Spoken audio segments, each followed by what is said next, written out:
शांति। 24 मई 2025 की मुरली से विशेष पॉइंट। पहला पॉइंट है, मीठे बच्चे अमृत वेले अपने दूसरे सब संकल्पों को लॉकअप कर एक बाप को प्यार से याद करो। बाप से मीठी मीठी रूह रिहान करो।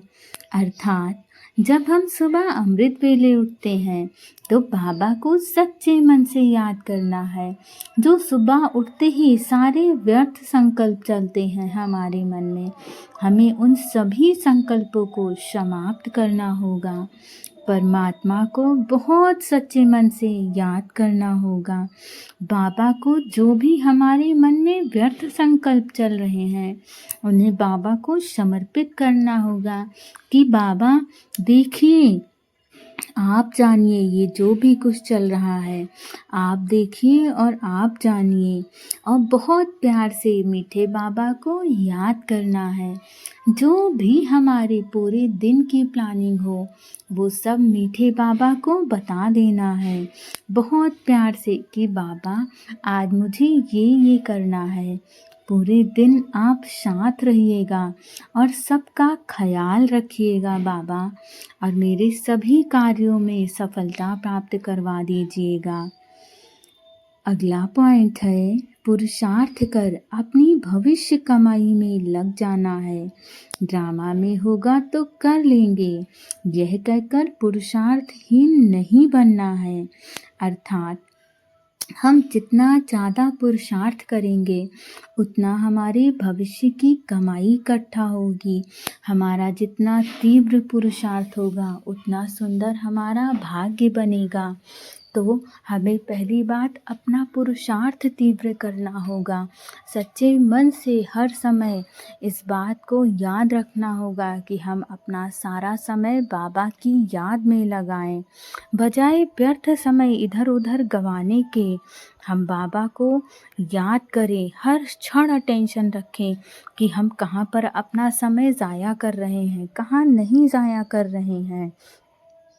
और इस बात पर भी ध्यान रखना होगा कि ड्रामा में जो भी चीज़ें मेरे साथ निश्चित है वो होकर रहेंगी, परंतु हमें उसके भरोसे नहीं बैठना है। बाबा ने एक बार ये बात ज़रूर कही है कि बच्चे, आप जैसा पुरुषार्थ करोगे वैसा आपका भाग्य बनता जाएगा।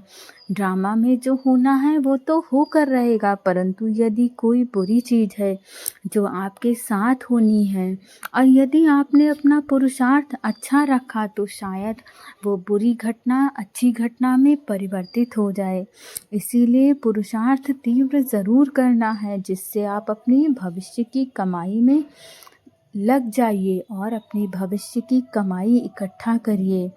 और ये सोचकर पुरुषार्थहीन नहीं होना है कि जो होना होगा वो हो जाएगा, उसको देखा जाएगा। ड्रामा में होगा तो मेरा पुरुषार्थ अच्छा होगा, नहीं ड्रामा में होगा तो मेरा पुरुषार्थ नहीं अच्छा होगा, ऐसा नहीं सोचना है। हमें अपना कर्म तो अच्छा करना ही है।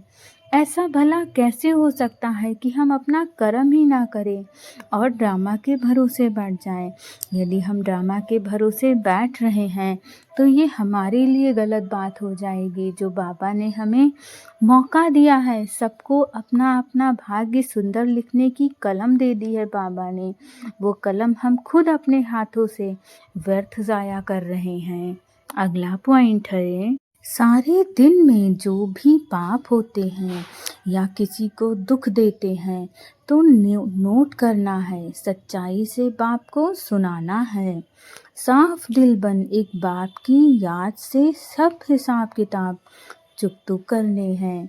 अर्थात हमें पूरे दिन की अपनी सूक्ष्म चेकिंग करनी होगी कि हम सारे दिन कौन सा कार्य करते हैं, कौन सा कार्य नहीं करते हैं, और जो कार्य करते हैं क्या वो सही है या गलत है, कहीं वो पाप तो नहीं बनाते हैं, क्या हमारे कर्म किसी को दुख तो नहीं देते हैं। हमें इस बात की चेकिंग करनी होगी। यदि हमसे कोई गलत कार्य होता है तो उसे नोट करना है और उन्हें अच्छे कर्मों में परिवर्तित करना होगा।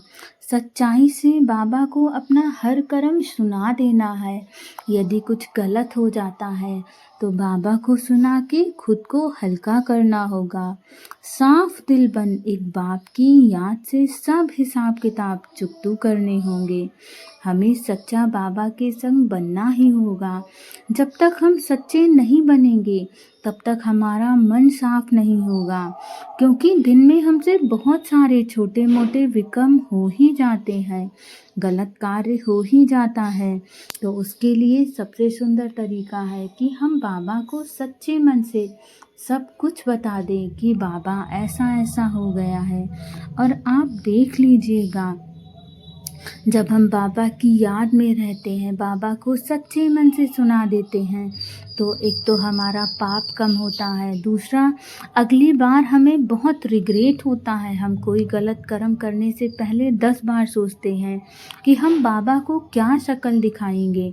हम बाबा के अच्छे बच्चे हैं, क्या बाबा हमसे यही सारी चीज़ें उम्मीद करता है करने की?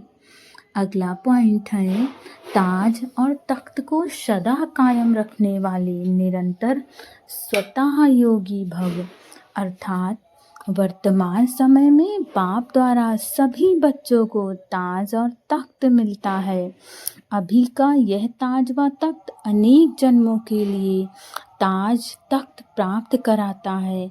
विश्व कल्याण की जिम्मेवारी का ताज और बाप दादा का दिल तख्त सदा कायम रहे तो निरंतर स्वतः योगी बन जाएंगे।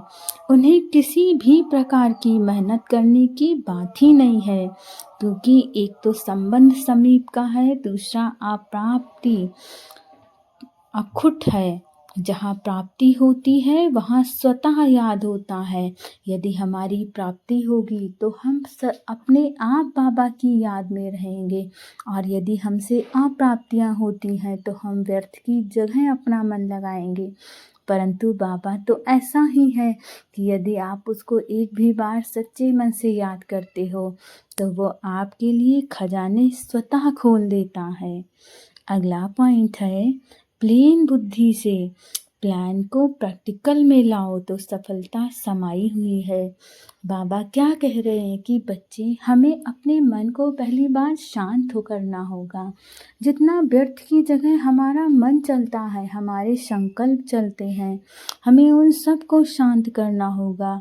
और जब हम अपने मन को शांत करके परमात्मा के प्लान को प्रैक्टिकल में लाते हैं तो हमारी सफलता निश्चित होती है।